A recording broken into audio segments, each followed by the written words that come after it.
বাংলাদেশ এ cricket দল 2025 সাল থেকে 2028 সালে 60টি সিরিজ খেলবে, যেখানে টেস্ট এবং ওডিআই ম্যাচ থাকবে। টেস্ট বলতে 4 দিনের ম্যাচগুলো থাকবে।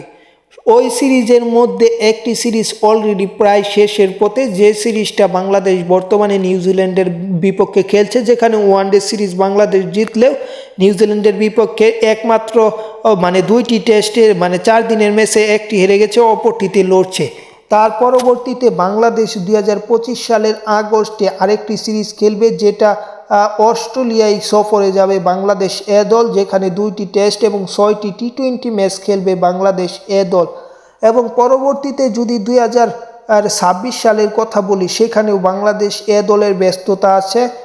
মে মাসে শ্রীলঙ্কা সফরে আসবে বাংলাদেশে, সেখানে বাংলাদেশ শ্রীলঙ্কা সফরে 2টি টেস্ট এবং 3টি ওডিআই ম্যাচ খেলবে, কারণ 2026 সালের টি-20 বিশ্বকাপ সেই সময় শেষ হবে। তারপর থেকে ওয়ানডে বিশ্বকাপের প্রস্তুতি নিবে এ দল। পরবর্তীতে আগস্টে বাংলাদেশ সফরে আসবে দক্ষিণ আফ্রিকা, যেখানে দক্ষিণ আফ্রিকার বিপক্ষে বাংলাদেশ 2টি টেস্ট এবং 3টি ওয়ানডে ম্যাচ খেলবে। এবং 2027 সালে দক্ষিণ আফ্রিকা সফরে যাবে বাংলাদেশ, যেখানে বাংলাদেশ 2টি টেস্ট এবং 3টি ওয়ানডে খেলবে। এটা 2027 সালের কথা। এবং বাংলাদেশ অস্ট্রেলিয়ার সাথেও খেলবে, সেটা অক্টোবরে তো বললামই। 2025 সালে এই বছরই অনুষ্ঠিত হবে। বাংলাদেশ আবারও নিউজিল্যান্ডের সফরে যাবে 2027 সালে, যেখানে 3টি ওয়ানডে এবং 2টি টেস্ট খেলবে। এবং মে মাসে বাংলাদেশ এ দল শ্রীলঙ্কার